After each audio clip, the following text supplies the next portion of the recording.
Bonjour à tous, je m'appelle Tania Lompré. L'éducation, l'immigration, la langue française, ça vous intéresse? Vous êtes au bon endroit parce que moi aussi. Ensemble, on va explorer plusieurs enjeux reliés de près ou de loin à la francisation, à l'immigration, à l'enseignement et à l'apprentissage. On va aussi aborder les politiques publiques et l'actualité reliées à ces thématiques. De mon côté, je suis une fille super animée par l'idéal de faire du Québec un endroit où tous peuvent s'épanouir en français, avec ou sans accent. J'ai la tête qui foisonne d'idées, d'opinions et de solutions. On ne sera peut-être pas toujours d'accord, hein? Mais n'est-ce pas une des facettes de la diversité qui fait que c'est vraiment beau chez nous? Alors bienvenue à tous sur le balado avec ou sans accent. Bonjour à tous, j'espère que vous allez bien. Je commence un peu cet épisode avec une boule dans le ventre, un cœur brisé, peu importe quoi, mais rien de positif en fait, mais je vais quand même essayer de faire de cet épisode-là quelque chose de positif. Vous savez, on s'en est parlé il y a quelques semaines, depuis, en fait, il y a deux épisodes avant celui-ci, je vous parlais en fait des problématiques à Francisation Québec, donc des coupures en fait. Puis là, on joue sur les mots, là, ça a l'air qu'il ne faut pas dire que c'est des coupures. Là. Si on se fie au ministre avec un X, donc ministre au pluriel, parce que tous les ministres, tous les députés de la CAQ ne changent pas leur cassette depuis plusieurs semaines. Donc, c'est comme s'il n'y avait pas de coupure dans les classes de francisation, des centres de services scolaires partout à travers le Québec. Ça pouvait presque passer là, il y a quelques mois, au début de l'année scolaire, à la rentrée, quand on disait qu'il y avait quelques CSS où il y avait des classes qui étaient fermées, des élèves en francisation qui n'avaient pas de place, adultes, évidemment, on parle des adultes encore ici. Mais maintenant, on sait, avec les fermetures de services partout à travers le Québec, là, on ne peut plus vraiment parler de fermeture de classe anecdotique. Donc, ça ne va pas bien en francisation des adultes. Puis, vous savez, j'en ai déjà parlé, moi, j'ai bâti beaucoup ma carrière, mes passions, mes intérêts autour de la francisation des adultes. Évidemment, j'ai enseigné au primaire, au secondaire, à l'éducation des adultes, à l'université, mais ce qui est au cœur de ma pratique, c'est vraiment l'enseignement en francisation des adultes. Et comme plusieurs de mes collègues, on a évidemment beaucoup moins de travail de ce temps-ci et c'est très difficile, en fait, de conserver nos emplois. C'est un peu particulier parce que dans les dernières années, on s'arrachait les spécialistes en français langue seconde dans les écoles, surtout dans les centres d'éducation des adultes. Des classes ouvraient partout. J'aurais jamais pensé, en fait, en contexte de pénurie, donc où il manquait d'enseignants en francisation, qu'on se retrouverait quelques mois plus tard à être plusieurs sur le chômage. Je vous dis ça parce que moi aussi, présentement, je ne fais que de la suppléance. Donc, évidemment, je fais d'autres emplois là, au travers de ça, mais pour l'instant, moi, je ne fais que de la suppléance parce qu'évidemment, il n'y a pas beaucoup de contrats. Donc, je ne vais pas vous répéter tout ce qui se passe en francisation. J'ai fait un épisode là-dessus que vous allez pouvoir écouter.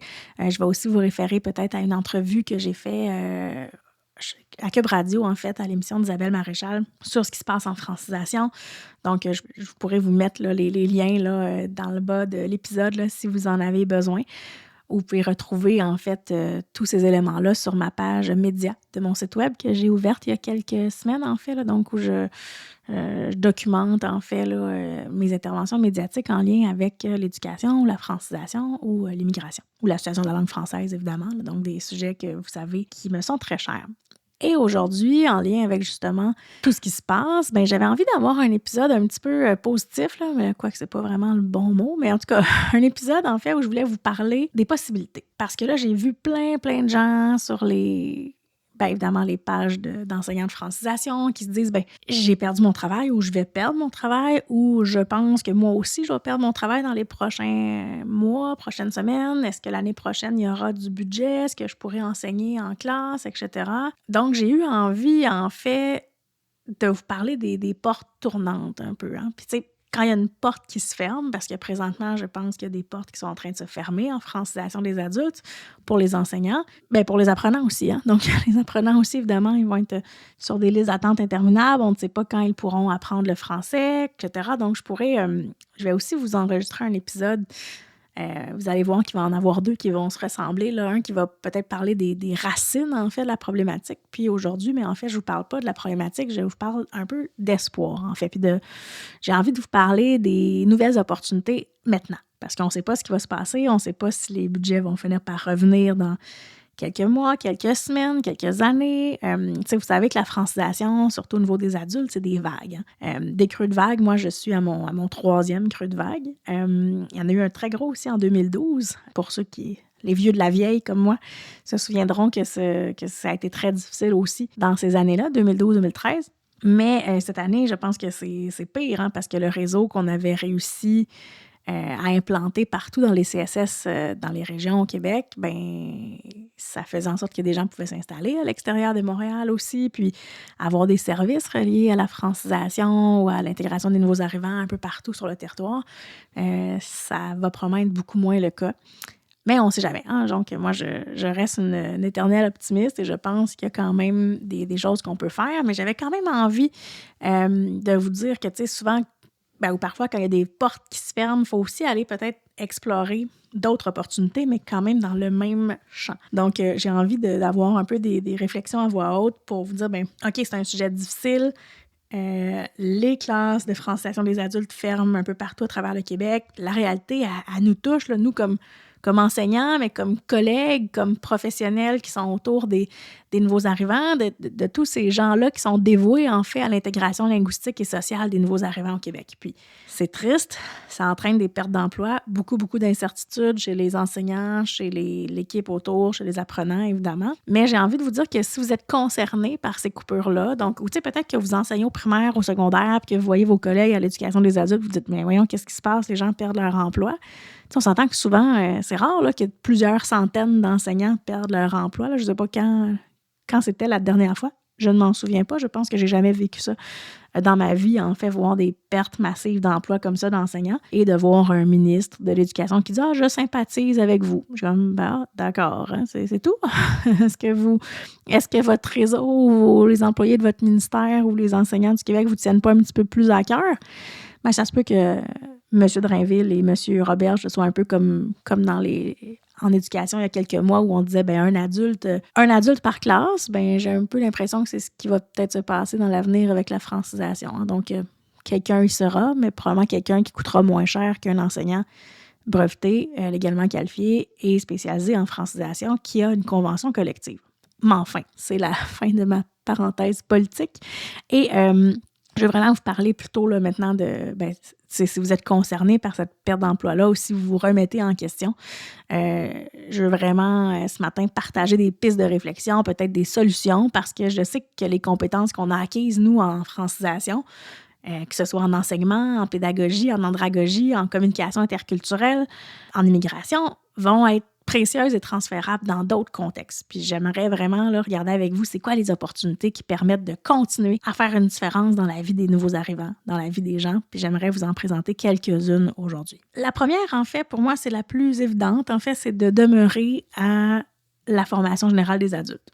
Donc souvent, tu sais, quand on a choisi l'andragogie, donc l'andragogie, c'est vraiment l'enseignement aux adultes. Donc quand on a choisi d'aller enseigner à des adultes, c'est pour plusieurs raisons. Donc est-ce que c'est parce que on a peut-être moins, on aime peut-être moins gérer des groupes d'enfants, c'est peut-être plus complexe pour nous la discipline ou gérer des ados, tu sais, ou peut-être qu'on est capable de le faire, mais qu'on aime mieux en fait travailler avec des adultes pour plein de raisons. Là, tu sais, des adultes, ils apprennent pour maintenant. Hein, donc, ils savent à quel point c'est important, souvent sont motivés, très engagés dans leur apprentissage, puis on a souvent, ou presque toujours en fait, on n'a pas juste l'impression, on enseigne toujours à l'éducation des adultes. Fait que j'aurais envie peut-être de vous dire, avez-vous essayé de regarder les possibilités que la FGA peut amener? Puis là, j'aimerais vous parler, tu sais, brièvement, par exemple, de la francisation en entreprise, hein, donc des entreprises qui vont embaucher le centre de service scolaire, en fait, pour donner des cours de francisation à des employés dans des entreprises quelconques. Ça, c'est vraiment une opportunité intéressante, je crois, d'aller faire vraiment du français sur objectif spécifique. Hein, donc, de l'enseigner, par exemple, le français à des soudeurs dans une usine ou des boulangers dans une boulangerie industrielle, etc. D'aller faire vraiment de la francisation en entreprise. C'est sûr que si vous cherchez quelque chose de stable, payant et régulier, c'est peut-être pas ce qu'il vous faut, mais quand même, c'est une alternative si vous voulez rester en francisation des adultes. Si les adultes vous intéressent comme population, mais que la francisation, ça devient plus compliqué, ben là, j'ai quand même envie de vous dire, ben, avez-vous regardé s'il y a des possibilités, par exemple, en alphabétisation ou en formation générale au niveau du français? Donc, c'est des domaines qui sont connexes, puis parfois, on peut chercher, en fait, des enseignants dans ces champs-là. L'alphabétisation, ça peut ressembler beaucoup un peu, tu sais, c'est souvent des francophones ou des franco-parlants qui vont aller bonifier, en fait, leur littératie, donc souvent au niveau du préscolaire, mais des gens qui ont besoin d'aide, en fait, pour lire, stratégie de lecture, écrire, rédiger, tu sais, avoir des compétences en méthodologie de travail pour l'école, tout ça, ça peut être vraiment super intéressant. J'ai envie aussi de vous parler brièvement du français de transition ou des programmes aux adultes qui sont faits, en fait, pour les jeunes immigrants qui veulent aller poursuivre leurs études, qui veulent obtenir leur diplôme. Et c'est drôle parce que là, je vous en parle brièvement, mais dans les prochaines semaines, je vais aussi vous enregistrer un épisode sur le français de transition, en fait, ou pour les cours, en fait, qui sont mitoyens entre la classe d'accueil au secondaire puis la formation générale des adultes qui sont offerts dans certains CSS au Québec. Donc, c'est sûr qu'au niveau de la FGA, il y a tout ça, puis il y a aussi beaucoup peut-être la ISP. On ne parle pas beaucoup d'ISP, mais c'est insertion socio-professionnelle. Il y a beaucoup d'emplois en ISP, en FGA, dans plusieurs CSS, puis je pense que ça vaut la peine d'aller investiguer dans votre dossier d'emploi là, si c'est peut-être possible de passer en ISP ou si quelque chose pourrait vous intéresser à ce niveau-là. Donc, c'est vraiment pour aider les gens à intégrer le marché du travail, donc ça peut être super intéressant aussi. Donc là, je vous parle de quelques possibilités, évidemment, qui peuvent être disponibles en formation générale des adultes, mais j'ai quand même envie de vous parler d'un autre côté, donc c'est-à-dire de rester en francisation, mais dans d'autres domaines ou en fait dans d'autres populations étudiantes. Puis, c'est important parce que je pense encore qu'un CSS ou enseigner en centre de service scolaire, c'est encore une super bonne idée. Hein. Oui, en FGA, mais le secteur jeune est aussi quelque chose qu'il ne faut pas... je pense pas qu'il faut balayer du revers de la main vraiment les classes d'accueil ou ce qu'on peut faire au niveau des autres services linguistiques là, pour les enfants ou les adolescents allophones. Il ne faut pas oublier qu'un CSS, même si là, peut-être que vous perdez confiance envers les institutions de ce temps-ci, là, ils offrent quand même toujours des opportunités pour les enseignants qui sont qualifiés, notamment dans l'enseignement du français langue seconde pour les jeunes. Ce qu'on appelle peut-être des classes d'ILSS, hein, donc classes d'accueil, donc selon ce que vous connaissez.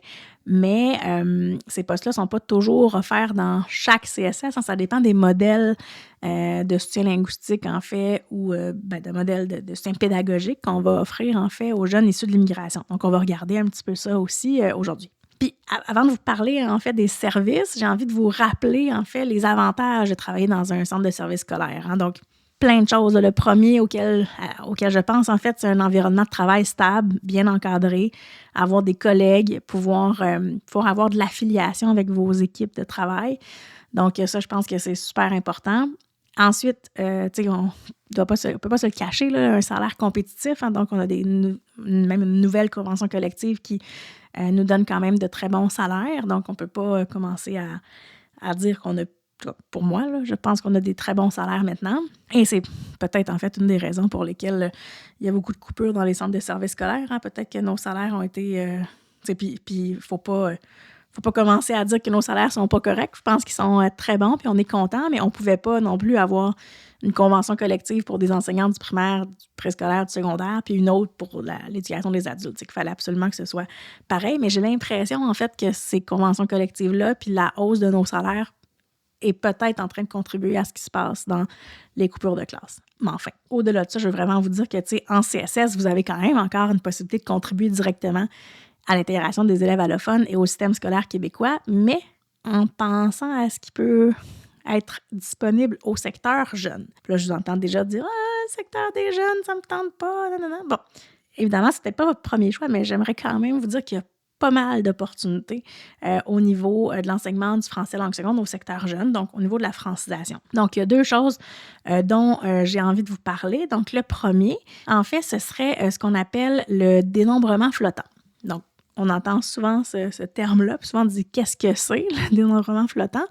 Donc, c'est vraiment un secteur où, en fait, les enseignants vont être embauchés pour pouvoir donner des services aux élèves allophones. Puis pourquoi on dit dénombrement flottant, en fait, c'est parce que cette pratique-là va être plutôt budgétaire. On va pouvoir ajuster le financement et les ressources humaines ou matérielles disponibles en fonction de l'arrivée d'élèves allophones tout au long de l'année scolaire. Parce que vous savez que des élèves allophones peuvent arriver, la famille s'installe au Québec en février, en avril ou en octobre. Donc, ce n'est pas nécessairement toujours au début de l'année scolaire. Donc, on appelle ça un peu le dénombrement flottant. Puis, ça crée des besoins, en fait, d'enseignants qui sont capables de soutenir ces élèves-là. Puis souvent, le dénombrement flottant, c'est dur à dire, dénombrement flottant. Donc, c'est offert souvent dans des milieux où il n'y a pas nécessairement de classe d'accueil structurée. Donc, souvent, l'enseignant en dénombrement flottant ou en soutien linguistique va pouvoir vraiment offrir un accompagnement ponctuel ou continu, en fait, aux élèves allophones qui intègrent le système scolaire ou, en fait, qui entrent dans une classe régulière, mais donner des cours de français langue seconde quelques heures par semaine, donc, ou du soutien linguistique, de travailler peut-être dans la classe avec un enseignant pour répondre aux besoins des élèves allophones, collaborer aussi avec les équipes des écoles pour répondre aux besoins immédiats, en fait, d'intégration linguistique et scolaire des enfants issus de l'immigration. Donc, ça, c'est du dénombrement flottant et ça peut donner des opportunités super intéressantes aussi.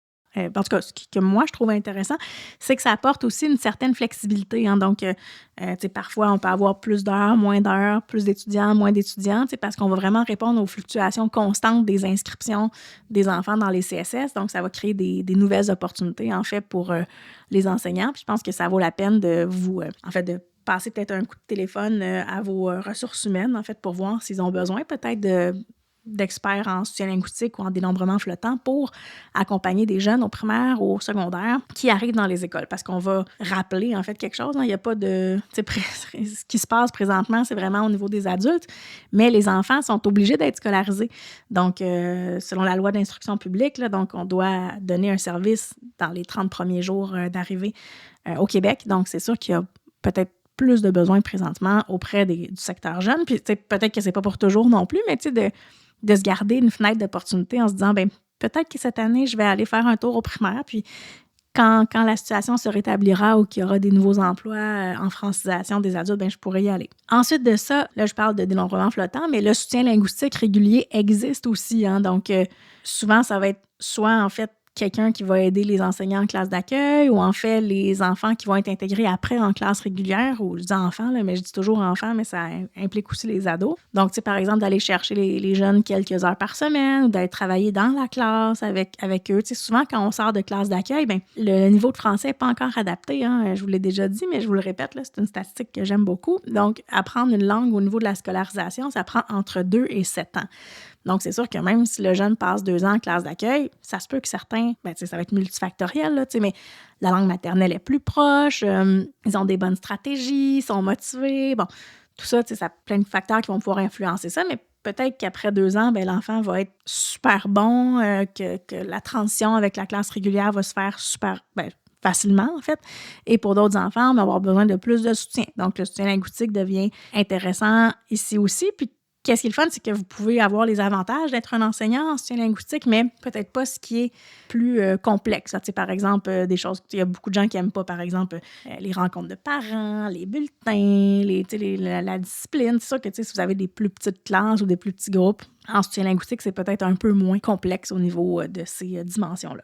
Et je pense que justement, vous avez aussi une posture d'enseignant spécialisé. Donc, vous pouvez offrir vraiment du soutien individuel, en petits groupes, renforcer les compétences linguistiques des élèves, travailler sur des points précis, travailler aussi en collaboration avec les enseignants des classes régulières pour faciliter, en fait, la transition entre une classe d'accueil et une classe régulière. Puis, des fois, il n'y a même pas de transition. Le jeune est intégré directement dans une classe régulière parce que l'école ou le centre de service n'offre pas de classe d'accueil régulière. Donc, ça devient comme une avenue intéressante aussi de faire du soutien linguistique. Puis, c'est intéressant aussi parce que vous pouvez vraiment intervenir dans des programmes peut-être de littératie. Donc, souvent, les enfants vont parler, comprendre, mais il va y avoir encore un petit trajet à faire là, au niveau des compétences linguistiques pour écrire ou lire qui vont être essentielles, en fait, pour la poursuite de leurs apprentissages académiques. Donc, ça devient intéressant de se dire qu'on aide vraiment les jeunes à poursuivre leur scolarisation. Puis je pense que ces rôles-là, que ce soit le dénombrement flottant ou le soutien linguistique,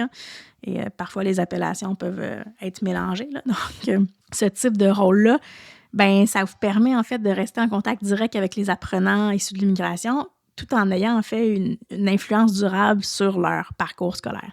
Fait que ça, je pense que c'est super intéressant aussi. Au niveau d'un autre secteur dont j'aimerais vous parler, c'est le secteur d'enseigner aux anglophones. Donc, je sais que vous allez peut-être me dire « Ah, mon Dieu, c'est vraiment différent. » Ben oui, c'est différent, sauf que ça existe, l'enseignement du français langue seconde aux adultes dans les centres de services scolaires anglophones. Donc, vous pourriez, par exemple, enseigner vraiment FLS, là, qui est un programme qui existe en FGA, mais dans des centres pour adultes. Donc, ça existe. C'est pas exactement de la francisation, mais il faut que je vous dise qu'il y a aussi de la francisation dans certains centres d'éducation des adultes anglophones. Donc, souvent, ils ont un programme de FLS pour les anglophones, puis il y a un programme de francisation lorsqu'ils peuvent être un point de service pour Francisation Québec. Donc, allez faire un tour peut-être au niveau des centres de services scolaires anglophones pour voir si vous pourriez poursuivre en fait l'apprentissage du français langue seconde, mais à des gens qui sont anglophones. Puis là, quand on parle d'anglophones, mais souvent dans les centres de formation générale des adultes, il y a aussi des gens qui ne sont pas nécessairement des anglophones de langue première, là, donc qui sont peut-être issus de l'immigration, mais qui ont décidé de poursuivre leur scolarisation au niveau de l'éducation des adultes anglophones. Donc, on peut aller donner des cours de FLS ou de francisation dans les centres anglophones. Donc, une alternative peut-être si vous voulez rester aussi à l'éducation des adultes. Même chose au niveau des cégeps, donc si vous avez peut-être une maîtrise, ça vaut peut-être la peine d'aller voir si il y a des cours, par exemple, tremplin ou des cours de français langue seconde dans les cégeps de votre région. Donc, ça vaut peut-être la peine d'aller voir si vous pourriez peut-être être utile à ce niveau-là. Donc, ça, c'est pour enseigner vraiment au secteur anglophone, mais on reste avec des adultes. Donc, il y a des alternatives intéressantes ici, je crois. On s'entend là qu'il n'y a pas grand-chose qui remplace un poste d'enseignant en francisation avec des adultes. C'est celui que vous avez choisi. Là, vous êtes peut-être en complète réorientation professionnelle, en train de vous dire qu'est-ce que je vais faire dans la vie? J'aime tellement mon travail. Puis j'aime me sentir utile, mais je pense que dans ce que je viens de vous présenter, il y a aussi la dimension de se sentir utile, de travailler avec des gens issus de l'immigration. C'est juste qu'ils sont un peu plus petits. Puis évidemment, vous pourriez aller voir aussi du côté des classes d'accueil, parce que quand vous avez un bac en enseignement du français langue seconde, n'oubliez pas que votre bac vous permet d'enseigner au primaire et au secondaire aussi en classe d'accueil. Fait que ça vaut la peine d'aller voir si votre centre de service scolaire offre des classes d'accueil, si ça vous tente d'être vraiment à temps plein avec un groupe d'apprenants au primaire ou au secondaire. Donc, j'ai un épisode qui a été publié cet été. Donc, vous allez pouvoir aller écouter, si vous voulez, là, l'épisode sur les classes d'accueil qui pourrait aussi être une avenue intéressante. J'ai aussi envie de vous parler, en fait, je vous ai parlé du français de transition brièvement, des classes d'accueil, du soutien linguistique, d'alphabétisation, l'éducation des adultes, de francisation ou de langue seconde au niveau de l'éducation des adultes anglophones. Donc, tout ça, c'est des alternatives, des choses qui existent. J'ai envie aussi de vous dire de regarder ce qui se passe, par exemple, si vous avez une base militaire pas loin de chez vous. Donc, vous pouvez aller enseigner le français sur des bases militaires à des adultes. Ça aussi, ça fait partie des alternatives que vous pouvez avoir. Si vous êtes intéressé aussi dans certaines régions, si vous avez une prison, une prison fédérale ou prison provinciale, parfois, il peut y avoir des cours de français langue seconde en milieu carcéral. Ça aussi, ça peut être intéressant si vous aimez ce genre de défi-là. Il y a aussi des écoles de langue qui embauchent au niveau du fédéral, par exemple, enseigner le français en ligne à des fonctionnaires. Donc, il peut y avoir des opportunités aussi pour ce type de classe en ligne. Évidemment, c'est pas la même chose. Moi, je suis pas une fan de l'enseignement en ligne, mais si vous aimez ça, ça fait partie aussi des pistes de solutions que vous pouvez peut-être aller observer. Puis pas nécessairement, encore je le répète, là, mais c'est pas nécessairement des choses qu'on va penser à long terme, ou peut-être que c'est pas... Ça se peut là, que les choses se remettent en place dans quelques mois puis que vous puissiez retrouver un poste, mais je pense que moi-même, en étant beaucoup en réflexion depuis quelques jours, j'ai envie de vous parler de toutes ces idées-là qui m'ont passé par la tête en disant peut-être que je peux aider quelqu'un d'autre aussi. Évidemment, vous pourriez, si vous êtes qualifié, aller aussi enseigner au primaire, au secondaire, au niveau du régulier. Bon, c'est sûr que, moi, c'est pas mon champ. Je choisirais peut-être pas de faire ça, là, mais vous pourriez le faire là, si jamais vous savez, évidemment, qu'il y a une pénurie d'enseignants dans plusieurs secteurs. Fait que ça fait partie des choses qui sont possibles. J'ai aussi envie de vous parler quand même du MIFI. Puis là, c'est sûr que c'est pas un ministère populaire présentement chez les enseignants du MEC. Mais il faut quand même des fois se dire, tu sais, est-ce que c'est épouvantable d'enseigner au MIFI? Tu sais, moi, j'ai quelques connaissances qui enseignent au MIFI. J'ai jamais, tu sais, je pense pas tu sais, je pense qu'il y a toutes sortes de milieux. Hein. Donc, dans certains endroits, je pense qu'il y a des classes au MIFI qui sont bien organisées, où il y a une stabilité d'emploi, puis d'autres endroits, c'est moins le cas. Par contre, tu sais, j'ai envie de vous dire, vous perdez quoi à ouvrir votre dossier au MIFI en attendant, tu sais. Donc, de pouvoir peut-être passer enseigner pour le MIFI, pour Francisation Québec directement. Puis de regarder aussi avec les partenaires de Francisation Québec. Hein, donc, des fois, des organismes communautaires, des entreprises privées. Donc, c'est sûr qu'il y a des écoles de langue qui vont vous payer vraiment des peanuts, comme on dit. Hein? C'est pas ça que j'espère pour vous.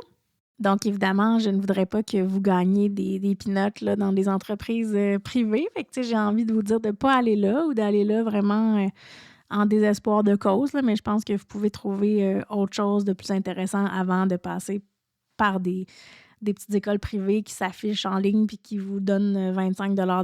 Là, on s'entend que, tu sais, je sais que c'est un salaire correct de gagner 25 de l'heure, mais si vous avez une qualification d'enseignement, allez trouver quelque chose qui va vous payer en fait en conséquence de vos études et de vos échelons, de vos années d'expérience. Donc, de peut-être pas y aller, sauf si vous n'avez pas d'autres alternatives.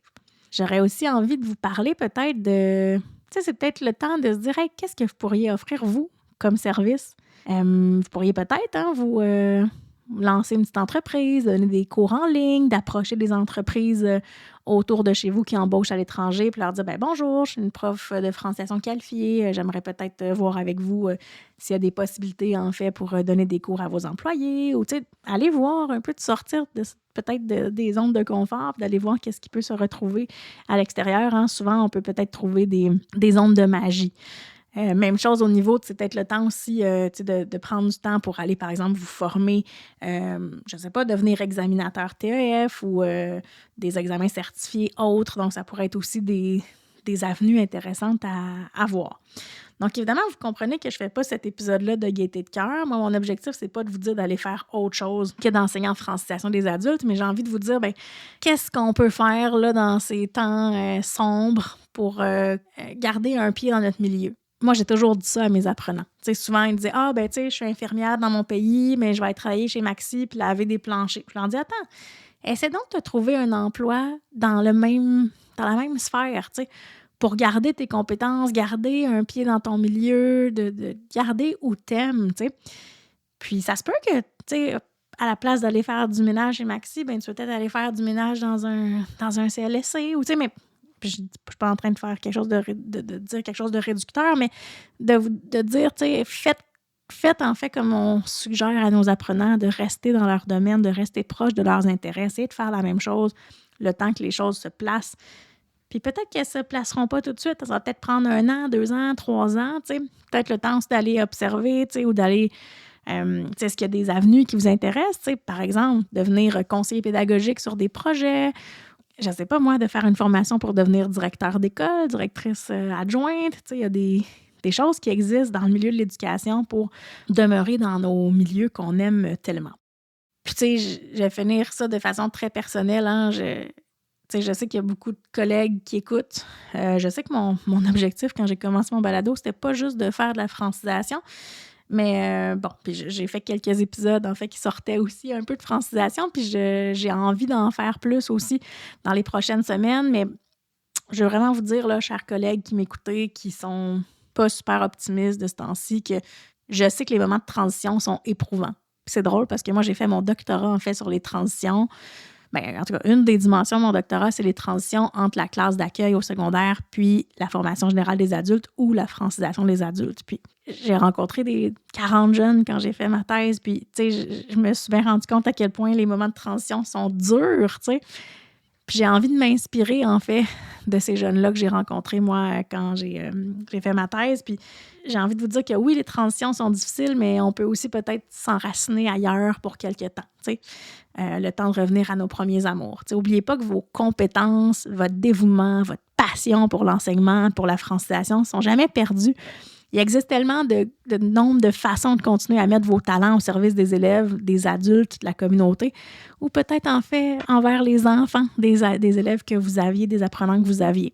Puis, tu sais, je vous invite encore à explorer ces pistes, hein, donc tous les autres endroits où on peut enseigner, les centres de FGA anglophones, les écoles primaires, les écoles secondaires, les cégeps, les prisons, l'armée, les entreprises privées, la francisation d'entreprise, le soutien linguistique, le dénombrement flottant, peut-être faire de la suppléance quelques mois, le temps que les choses se placent, poursuivre une formation, devenir directeur d'école, devenir CP, passer au MIFI, voir qu'est-ce qu'ils peuvent peut-être vous offrir, d'aller vraiment voir toutes ces opportunités-là.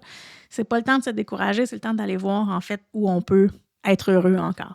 Puis prenez le temps de réfléchir à tout ça, puis, tu sais, à tout ce qui vous inspire, puis à tout ce que vous souhaitez vraiment accomplir dans les prochains mois. Puis j'espère vraiment que dans les prochains mois, on pourra tous revenir en francisation des adultes. Mais d'ici là, peut-être que d'autres ont retrouvé des passions proches, similaires, et vont être heureux aussi. Fait que, tu sais, j'espère qu'on va pouvoir transformer ces défis, puis vraiment cette situation moche qui nous arrive en opportunité. Puis j'espère aussi que nos apprenants vont pouvoir trouver des places quelque part et qu'eux aussi pourront avoir l'opportunité d'apprendre le français. Même si je suis triste de vous parler de ça, j'avais quand même envie vraiment de me positionner moi-même puis de faire la réflexion un peu à voix haute de toutes les autres possibilités que j'avais, que vous aviez pour le futur proche. Donc, merci beaucoup de m'avoir écouté. Puis je pense qu'ensemble, on peut transformer vraiment ce qui se passe. Puis je suis certaine qu'on va en ressortir plus fort.